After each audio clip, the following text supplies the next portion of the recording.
राज जो एक फूलों की दुकानों से खूबसूरत से फूल लेता है और पास ही उन फूलों को ले जाकर अपनी कार की पिछली सीट पर रखते हुए कार को सीधे कब्रिस्तान की तरफ मोड़ लेता है। कब्रिस्तान के सामने वो अपनी गाड़ी रोकता है।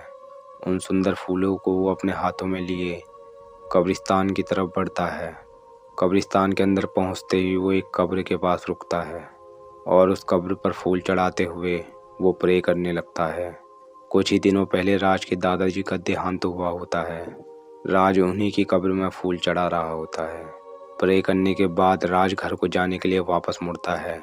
तभी उसकी नज़र कब्र के ऊपर बैठी एक लड़की के ऊपर पड़ती है, जिसके हाथ में एक हरा टूटा हुआ कांच होता है। उस टूटे कांच को उस लड़की ने अपने आंखों में लगाया होता है और वो पता नहीं उससे क्या देख रही होती है।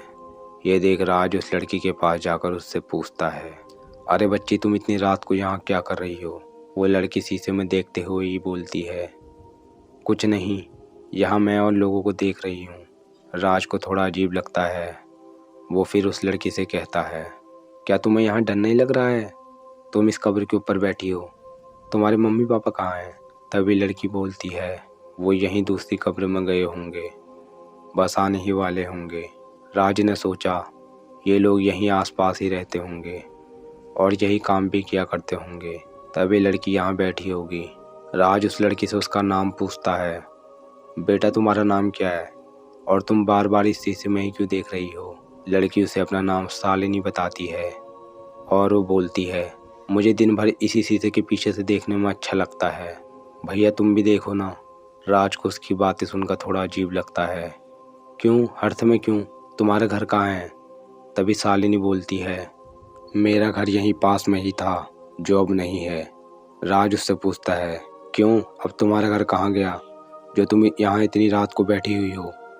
शालिनी राज से बोलती है, भैया कुछ समय पहले मेरा घर यहीं पास में था, जिसमें मेरे मम्मी पापा और 2 भाई साथ ही रहा करते थे।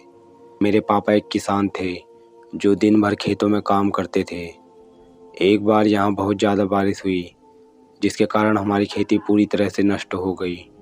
ना हमारे पास खाने को अनाज था और ना ही कर्ज चुकाने के लिए पैसा। पापा ने वहीं एक सेठ से कर्ज के रूप में 50,000 रुपये लिए थे, लेकिन पापा उसे वो पैसे लौटा नहीं पाए। वो रोज़ आकर हमें धमकियाँ देकर जाता, लेकिन पैसे देने के नाम पर हमारे पास कुछ नहीं था। एक दिन वो सेठ हमारे घर पर शराब पीकर आया। उस दिन उसके और पापा की बहस हो गई और उनके बीच हाथापाई भी होने लगी। जैसे तैसे करके उस समय उस सेठ को घर से बाहर निकाल दिया, लेकिन उसी रात हम सब सोए हुए थे। उस सेठ ने गुस्से में आकर हमारे पूरे घर में आग लगा दी। आग इतनी भयानक थी कि हमारे पूरे परिवार वाले आग में जलकर राख हो गए। हम चिल्लाते रहे, लेकिन हमें बचाने वाला वहाँ कोई नहीं था। ये सुनकर राज घबरा गया।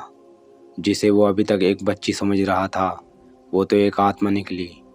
तभी शालिनी ने राज से कहा, भैया जरा इस शीशे में तो देखो, कितने सारे लोग हैं यहाँ पर।